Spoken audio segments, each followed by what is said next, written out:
When we speak of Socrates, we are speaking of the first truly great philosopher in the Western tradition.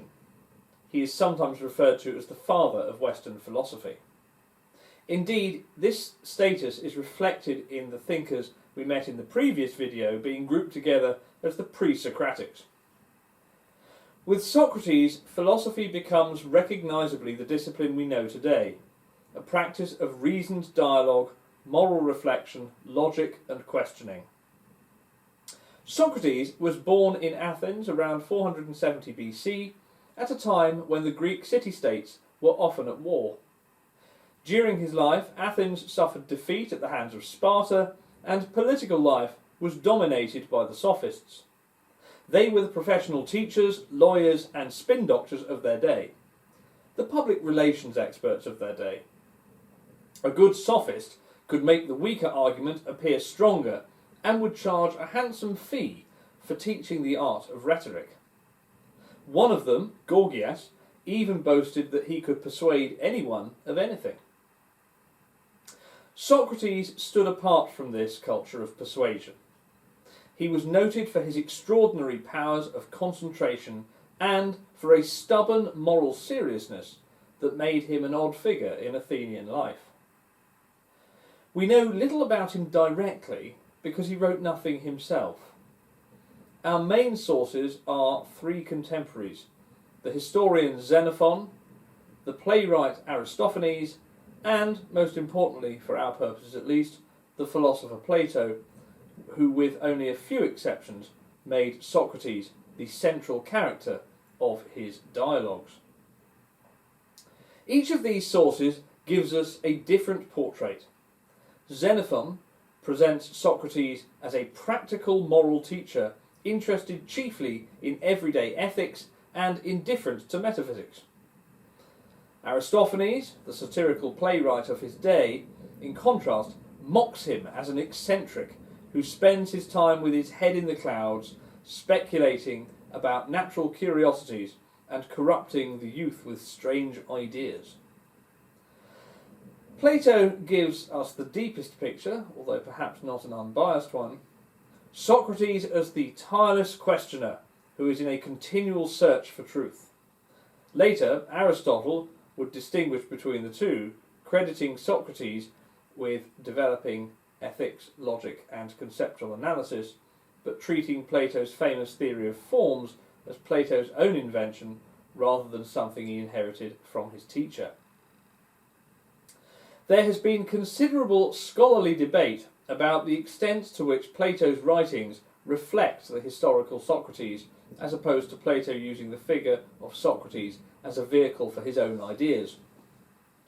It is generally thought that Plato's earlier dialogues present a more biographical or historically faithful Socrates, while the later dialogues use him increasingly as a philosophical mouthpiece for Plato's own developing views. There is some suggestion that the transition from historical to mouthpiece, so to speak, occurs in Book 2 of Plato's most famous work, Republic. What then did Socrates actually do? Above all, he asked questions. His guiding concern was the most fundamental of all philosophical questions: how should one live? He noticed that people claimed to know what justice, courage or goodness meant, yet their answers often collapsed under examination. Socrates would converse with such people in the marketplace, apparently seeking to learn from them, but gradually he would reveal that their definitions were inconsistent or circular. This process of question and answer became known as the Socratic method or elenchus, a form of cross-examination designed to expose hidden assumptions and contradictions. In this respect, Socrates resembled the sophists. He used conversation and logical skill to uncover weaknesses in argument. But his aim was entirely different. The sophists sought persuasion and profit. Socrates sought truth and clarity. He was famous for declaring that he knew only one thing, that he knew nothing. Unlike the sophists, who claimed expertise in virtue, for example, Socrates recognised his own ignorance. He believed that admitting ignorance was the first step towards wisdom. Again and again, he invited his companions to define familiar ideas. What is courage? What is beauty?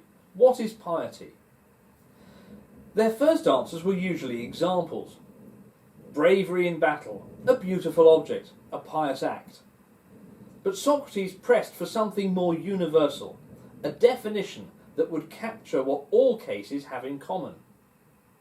In the process, he showed how easily we mistake partial or culturally conditioned views for universal truths. His purpose was to show that unexamined belief is the greatest failure in realising the full extent of one's humanity and, as such, also a danger to society. He meant, I think, that because we have the capacity to reflect on our place in the world, on what others mean to us and how we should act towards them, failure to think carefully about our own conduct and that of others shows a lack of respect both for ourselves and for humanity as a whole. Such neglect, he believed, leads to unhealthy societies in which people become corrupted by greed and the pursuit of power. In this sense, Socrates transformed philosophy from the study of the natural world into the study of the moral and conceptual world. Through him, philosophy became an activity of continuous, self-critical dialogue. The habit of questioning, the refusal to accept slogans or dogmas untested, has shaped philosophy and science ever since. Eventually, this habit brought Socrates into conflict with the Athenian authorities. His persistent questioning of accepted values and his influence over the young made him deeply unpopular with many in power. In 399 BC, he was charged with impiety and with corrupting the youth of Athens. At his trial, when asked what penalty he thought he deserved, he replied, half seriously, that he should be rewarded rather than punished because he had spent his life trying to improve his fellow citizens. Even then, he continued to practice philosophy. He argued that no one would deliberately make others worse, since bad people are likely to harm those around them. Therefore, if he had corrupted anyone, it must have been unwitting, and he should be educated, not condemned. The jury was unmoved. Socrates was sentenced to death by drinking hemlock. Plato's dialogues, Apology, Crito and Phaedo, recount the trial, his refusal to escape, and his calm acceptance of death. Through these works, which we will look at in subsequent videos, Socrates became the model of the philosopher as moral exemplar, someone who values truth more than life itself. Socrates' search for definitions sets a pattern that has preoccupied philosophers ever since. To define something is to state the necessary and sufficient conditions for its being what it is. That task sounds simple when we are defining a piano or a table, but it becomes far harder when we try to define concepts such as justice, love, art, or goodness. Later thinkers, from Aristotle to Wittgenstein, would wrestle with the same problem. Wittgenstein famously observed that certain words, such as game, do not possess a single defining essence, but instead share a network of overlapping similarities, what he calls family resemblances. For instance, it is natural to describe some activities interchangeably as both sports and games, such as cricket or football. But one would not typically refer to boxing as a game, although it is readily described as a sport. Nor would one call tiddlywinks a sport. A few might consider chess to be a sport, although it is generally regarded as a game, whereas the similar activity of drafts is never described as a sport. Perhaps competition is the defining feature of both games and sports, although, even if that is true, it is insufficient to distinguish between them in cases where the terms are interchangeable. However, competition does not account for activities such as bouncing a ball against a wall and catching it, or for solitary games like patience, solitaire, since there is no possibility of winning or losing, although one can still fail at them. The search for absolute definitions which Socrates began may therefore be impossible in some cases, and it has doubtless led to much philosophical confusion. Yet his method endures as a powerful way of testing what we think we know. The deeper lesson of Socrates is not a particular doctrine, but a way of life, a life of examination. The unexamined life, he said, is unworthy of a human being. To think carefully, to question our assumptions, and to seek clarity rather than victory, these remain the hallmarks of philosophy. If the pre-Socratics gave us the first sparks of rational inquiry, Socrates gave us its moral and logical discipline. From him, philosophy inherited its central aim, not to win arguments, but to understand what it means to live well.